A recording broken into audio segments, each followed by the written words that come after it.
તો ગુજરાત સમીકરણના તોડબાજ પત્રકાર તલહા ચાંદીવાલા અને 7C ન્યૂઝના તોડબાજ પત્રકાર મુસ્તાક હુસૈન બેગની ધરપકડ કરવામાં આવી હતી। દિલ્હી ગેટ સ્થિત એલિગન્ટ હોટલના માલિક ચિરાગ પટેલ પાસેથી હોટલનું બાંધકામ ચાલી રહ્યું હતું ત્યારે 50-50 હજારની માંગણી કરી હતી।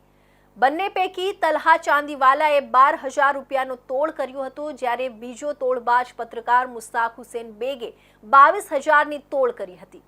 આ બંને આરોપીઓની ધરપકડ કરી વધુ તપાસ મહિધરપુરા પોલીસે હાથ ધરી છે। સુરતમાં આરટીઆઈના નામે ખંડણી ઉઘરાવતા તોડબાજ પત્રકારો સામે કાયદેસરની કાર્યવાહી શરૂ કરવામાં આવી છે।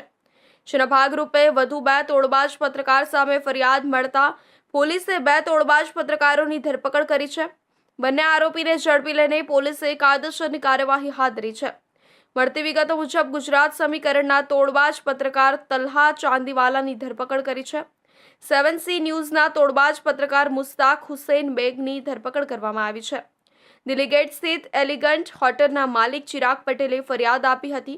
હોટલનું બાંધકામ ચાલી રહ્યું હતું ત્યારે બંને તોડબાજ પત્રકારોએ 50-50 હજારની માંગણી કરી હતી।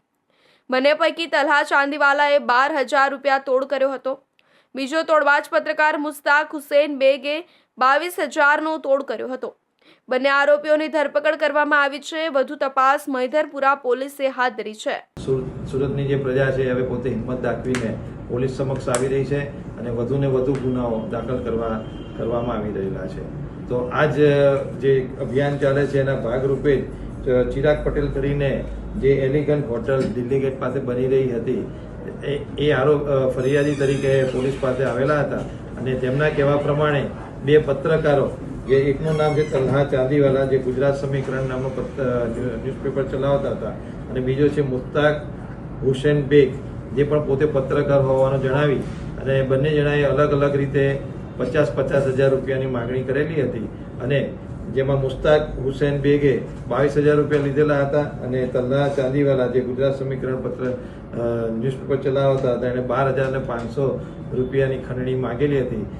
આ બંનેની જાહેરાત ફરિયાદીએ આપતા બંને અલગ અલગ ગુનાઓ દાખલ કરી પોલીસે બંને આરોપીઓની અટક કરેલી છે અને આગળની કાર્યવાહી હાથ ધરેલી છે। ડીસીપી પિનાકિન પરમારે કહ્યું કે ફરિયાદના આધારે બંને આરોપીઓને ઝડપી લેવામાં આવ્યા છે। હાલ બંને સામે કાયદેસરની કાર્યવાહી હાથ ધરવામાં આવી છે। ગઈકાલે ધૂળેટીની